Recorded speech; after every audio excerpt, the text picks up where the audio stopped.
Hi folks. Well, if you've been following my videos this past year, you would have taken notice that I did a lot of traveling this year, met a lot of very good people.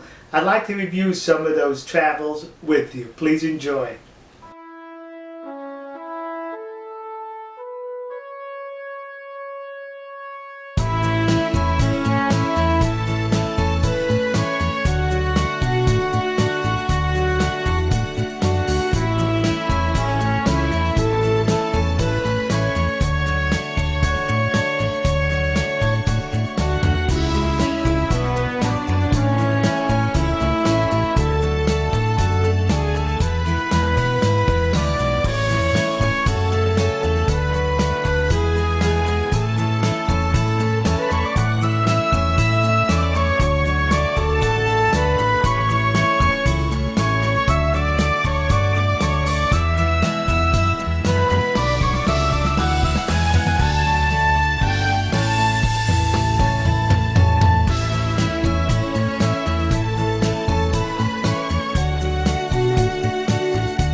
What a fantastic year this was, with all the traveling and the people I got to meet. I am truly a blessed man, and I thank dear God for my 65th year, this wonderful year, which was a fun-filled year, a lot of traveling, and a lot of good people. Alright folks, we'll see you. God bless you. God bless America. And God bless the nation you happen to be in. See ya. And to all those good people we traveled with and I met, thank you very much, and may God continue to bless you. See ya.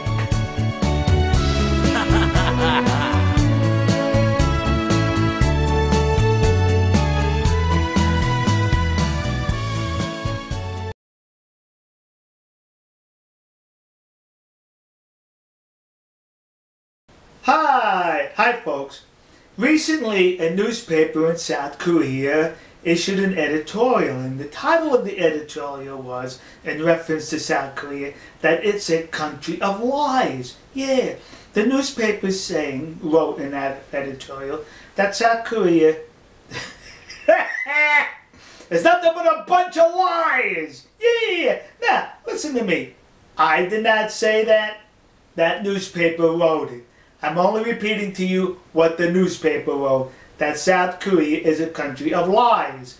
And they get this information because they're saying the majority of crimes committed, the top 3 crimes committed in South Korea, involve being a liar. Perjury, libel, and fraud. To commit these crimes, you have to be a liar. So they extend that to saying that the country is a country of lies. The newspaper said it, not I. So now let's take this country of lies, according to this newspaper, and travel with this across the Pacific to Glendale, California, where this hunk of junk appears, memorializing what they claim to be forced women as comfort women, as sexual slaves for the Japanese Imperial Army. Well, since it's coming from people of a country of lies, according to their own newspaper, could possibly be this is representing a big lie? Now, I didn't say that. The newspaper wrote that. Because we have the 1944 report from the United States Army that said that this hunk of junk basically represents well-paid prostitutes who are ugly. Now, wait a minute. I did not say that. The U.S. Army said, well, they didn't say they were ugly. They said that they were not pretty by Japanese and Caucasian standards. Well, what does that mean? You're ugly. Not me, but the Army wrote. So, are we to believe then, when we constantly hear these stories that they were forced into sexual servitude, when one of their own newspapers in an editorial say they could possibly be telling a lie because they're coming from a nation of lies? See? The truth is like a dead body in the water. Eventually, it floats to the surface. Alright, to those of you who are lunatics, South Koreans, now listen to me. I'm not saying all South Koreans are lunatics, just to the lunatic element within that country, because just like in the United States, we have lunatics in this United States. Not all Americans are lunatic. No, I'm not one of the lunatics. But you have a lunatic element in South Korea, and that's who this is addressed to. Do not blame me for what your newspaper wrote. Your newspaper wrote that you live in a country of lies, not me. Do not blame me for what the U.S. Army wrote, that they were well-paid prostitutes and not attractive by Caucasian and Japanese standards. I didn't write it. The U.S. Army wrote it. I didn't write it. The newspaper in South Korea wrote it. So if you have a complaint about those two issues, I suggest you contact the United States Army and you contact that newspaper in South Korea. Okay? You lunatics now got the message there? We'll see you. God bless you. God bless America. God bless the nation you happen to be. And God bless my good friends and trusted ally to these here United States of America, the land of the rising sun, Nihon, Japan. Matane. See ya.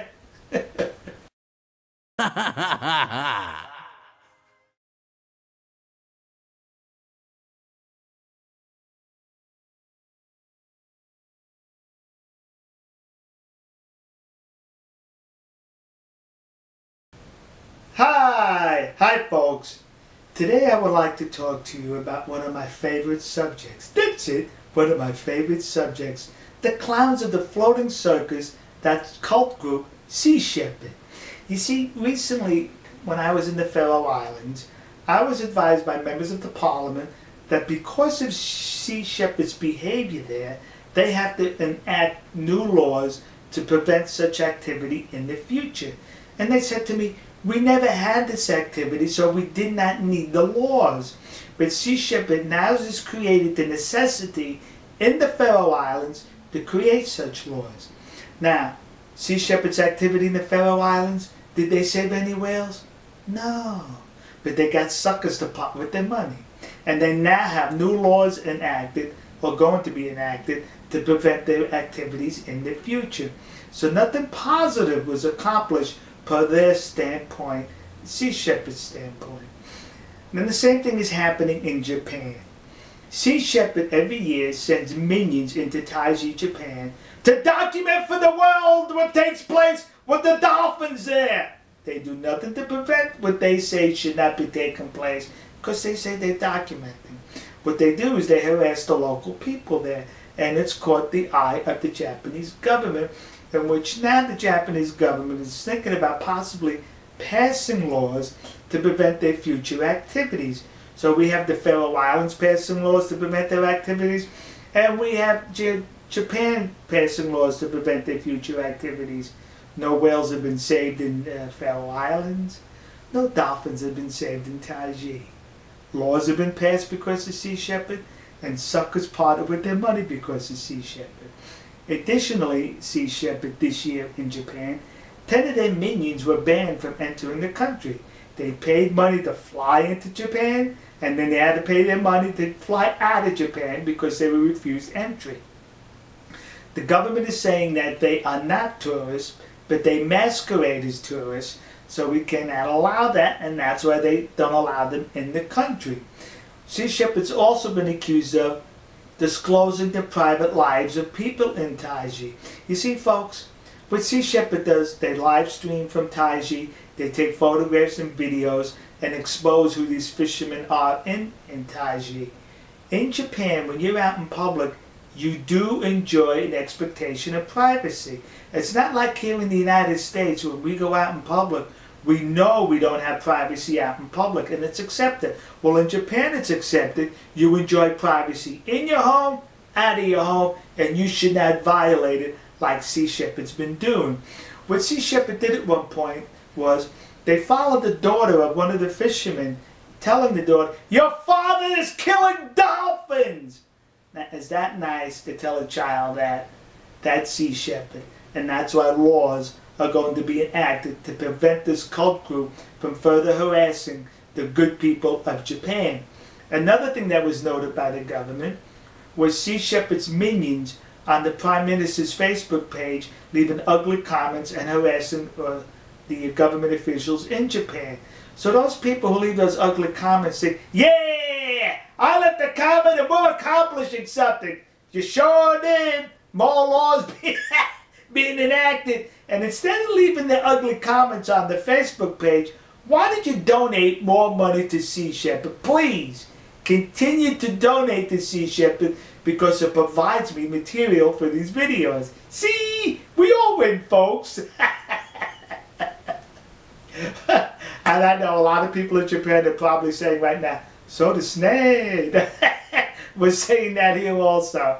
All right, we'll see you. God bless you. God bless America. God bless the nation you happen to be. God bless good people and the decent people of the Faroe Islands. Believe me, you have to go there to see, to witness what I'm talking about, as well as Japan, with the good, decent people in Nihon, the land of the rising sun, Japan, and trusted allies to these here United States of America. See ya.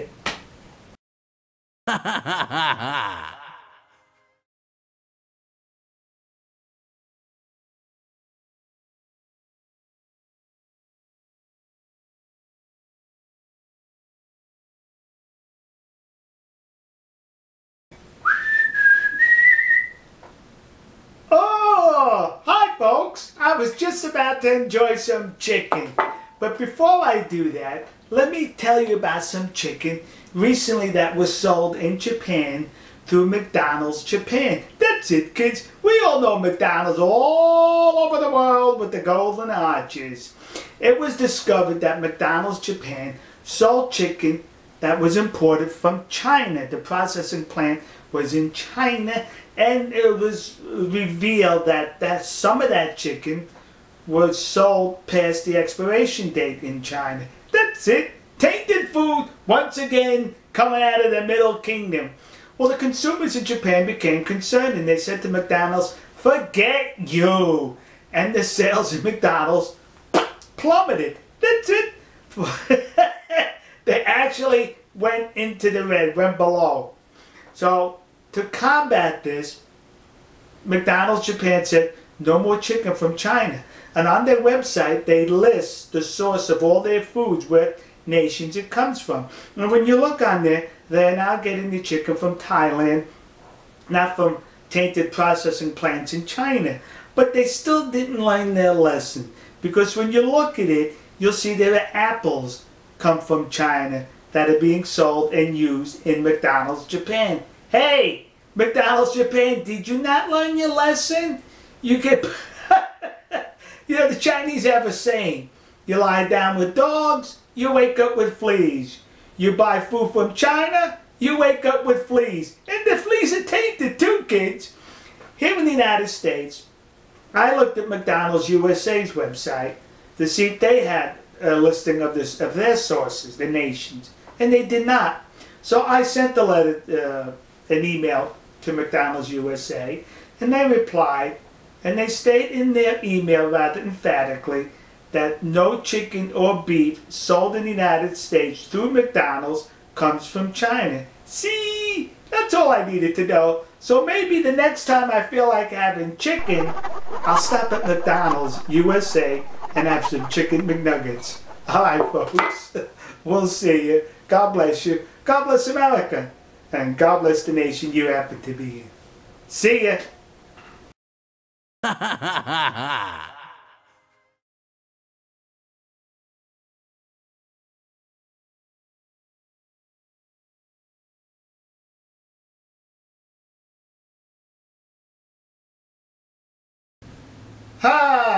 Hi folks.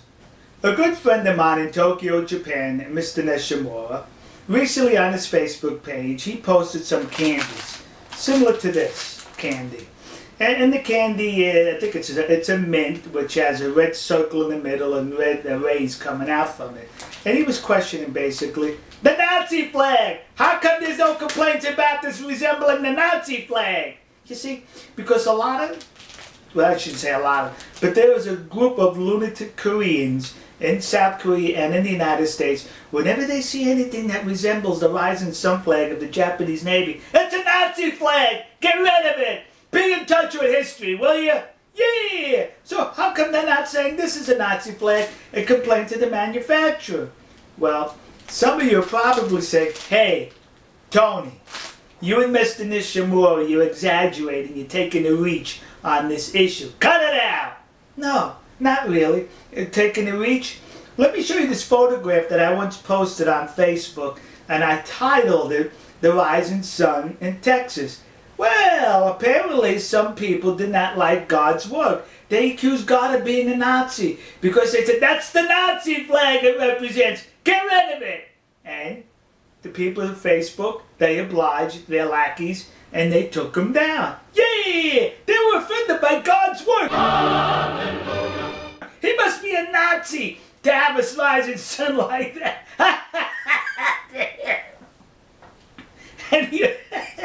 Anyway, so now they're taking this a little further also. There's a bank in Brooklyn, a Chase Bank, and on the side of the building is a mural. And as you can see in the mural, there seems to be a rising sun on the mural. Well, that's a Nazi flag, that rising sun. Get rid of it, paint it over, brick up the wall again, do something, but we don't want to see anything resembling that Nazi. They seem to look everywhere to be offended. Yeah, that's their goal. we want to be offended. Anything having to do with Japan, it offends us. Because, well, thank God the United States military does not see along these lines, because the United States military proudly serves alongside that flag and incorporates it in a lot of its emblems with a few police departments in the United States. All right, folks, listen. Enjoy your Nazi candy. It's not Nazi candy, you bunch of idiots. We'll see you. Oh, and the next time you see God's work in the morning, instead of being critical of it, how about just enjoy the beauty of his work and stop labeling him a Nazi? We'll see you. God bless you. God bless America. God bless the nation you happen to be in. And God bless our good friends and trusted allies in Japan, the land of the rising sun, Nihon. See ya.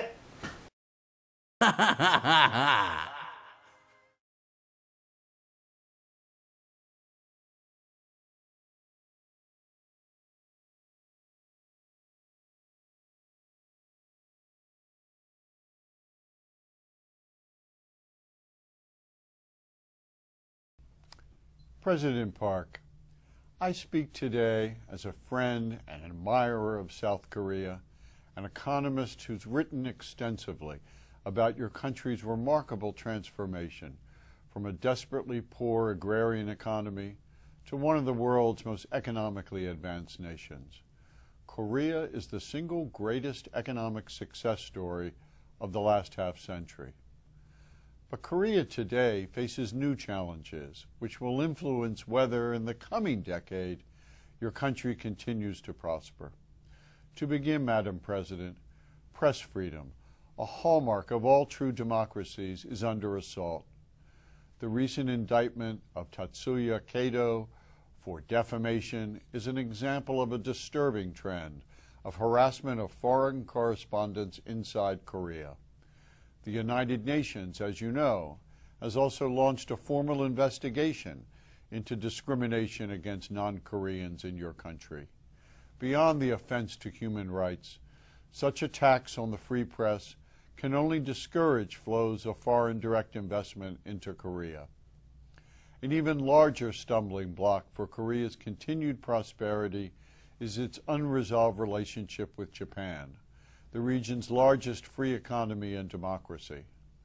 Though World War II ended nearly 70 years ago, there remain many hard feelings. Long ago, Japan paid some $800 million in reparations to Korean victims of that war. Yet declassified documents indicate that under then-President Park Chung-hee, those funds never made it to such victims, the so-called comfort women. That may explain, in small part, why some old wounds have never healed. And those wounds are often reopened by the disturbingly hostile attitude towards Japan seen in Korean media, and often encouraged by official statements. Japan is a major source of foreign direct investment in Korea, a major market for Korean exports, a major source of Korean imports. It's time to further extend and deepen the trade relations between Asia's two most successful democratic economies. I urge you, President Park, to take action on all of these fronts. Consider your landmark trade accord with Vietnam, which has put aside wartime acts by Korean soldiers against civilians during Vietnam's Civil War. It is time, President Park, to put progress ahead of past conflicts and extend the hand of friendship to Japan. Thank you.